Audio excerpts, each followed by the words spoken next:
Welcome to the Nuclear Snail channel. Right here I have 6 bad ideas when it comes to post-apocalyptic costuming or costuming in general. So it's gonna be kind of brief, so I don't talk as much as usual. Let me know if you like that style more. Here goes. Number 1. I will just wear it, it will weather naturally, especially combined with everything else would be fake behavior and I'm not a faker. Now you hear this sometimes from beginners, and to be honest, at the very start I was just like that, because the post-apocalyptic collection of genres, all of those, be it wasteland or zombie or whatever, they look kind of close to the real life. So, and you know, like you have those worn pants that just distress naturally and it's a beautiful process and you want to just transfer that. Or maybe you're a mechanic tough guy proud of his worn trousers, or maybe you're in the punk or metal scene or whatever and you're like, oh, you gotta earn your wear and stuff. Nobody does that for fantasy, as in like wizards. Like nobody's like, oh, I'm a wizard, so I have to earn my wizarding costume by like going to wizard school or performing a magic ritual 500 times and defeating a dragon in real life.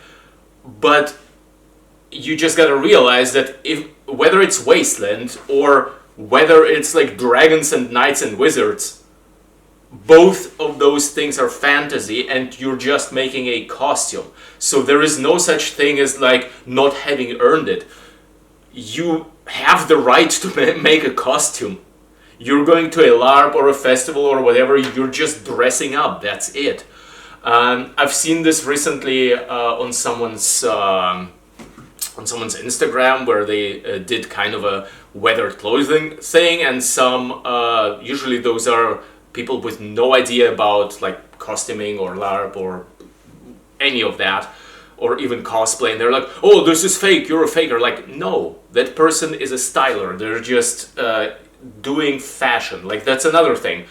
If it's not for a LARP, you can just be using distressing techniques for fashion, and that's an art form in its own right. You don't need to be like a tough guy or whatever. So if you're having any real life tough guy issues that you think like you have to earn your wear for the wasteland costume, you do not. Just keep those two things separate. On the one hand is like your real world real world clothing. On the other hand, you have things that you do and wear for a costume-themed event, which is leading me to my next point, which is a bit of an opposite. So the first one is like taking your costume, like confusing it with your real-life person or identity or whatever.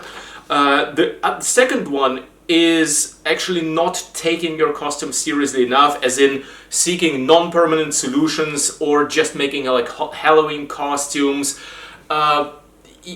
You can do those things, of course, like nobody forbids you from making a wasteland Halloween costume. Just realize if you don't commit, it will never be as good as what you see online from people who invest the time and effort and money and whatnot, who commit their clothing to that singular purpose. I think I mentioned this point in the past, but it bears repeating. If you try to have the same set of clothing for your real life application and for your LARP or festival or whatever costuming related, it will backfire on both accounts.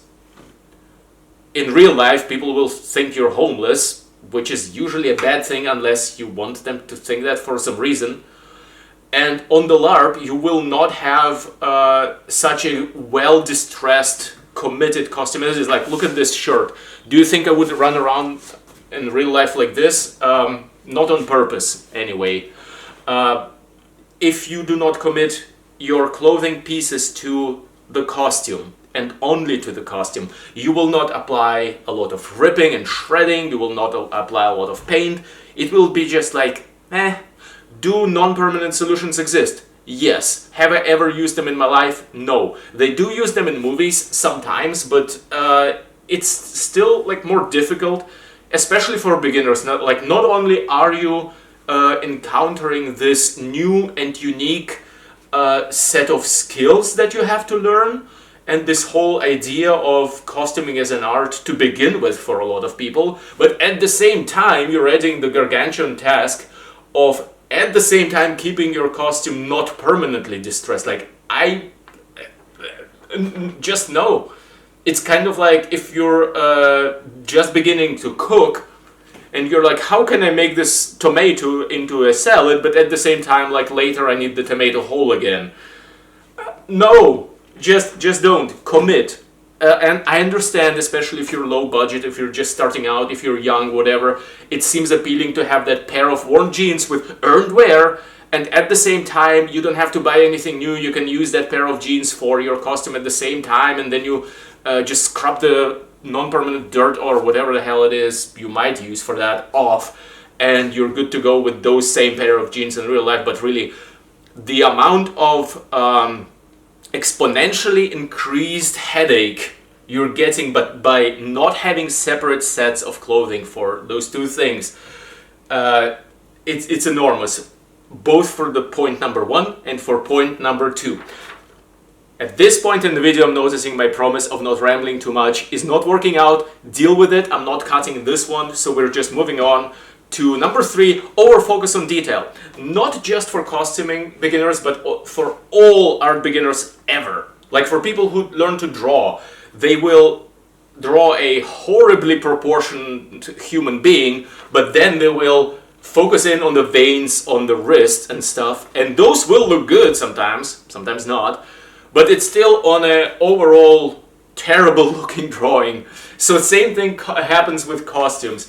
You over-focus on some tiny decorations or whatever, and they might or might not look great. The problem is, when you look at the whole picture, it's just like, oh, I don't see a story going on, it's visually badly balanced, and so on and so forth. So solution is, get the base of your costume done, plus one big core defining story element of your costume. For example, let's say they are a scavenger, so a core element on their costume is gonna be a rebreather on their back to go into radioactive zones and scavenge stuff, something like that. You can just, you can make it one aesthetic element. It might be just something really pretty, some kind of a rare loot that you've incorporated into your costume that just looks good, and or it might be something that tells us a lot about who this character is in the story that you're playing, because it's all about the stories, right? Which leads me right to my number four. Maybe I will get this video shorter than usual. Number four, mixing too many ideas into one. AKA, my character is a hunter, a doctor, a werewolf, a bunker dweller, but they're also a raider. Woo! That was a lot. Why don't you just make 5 separate costumes? And if you are going to be mixing references, then mix 2. That is a good number. That can spice things up.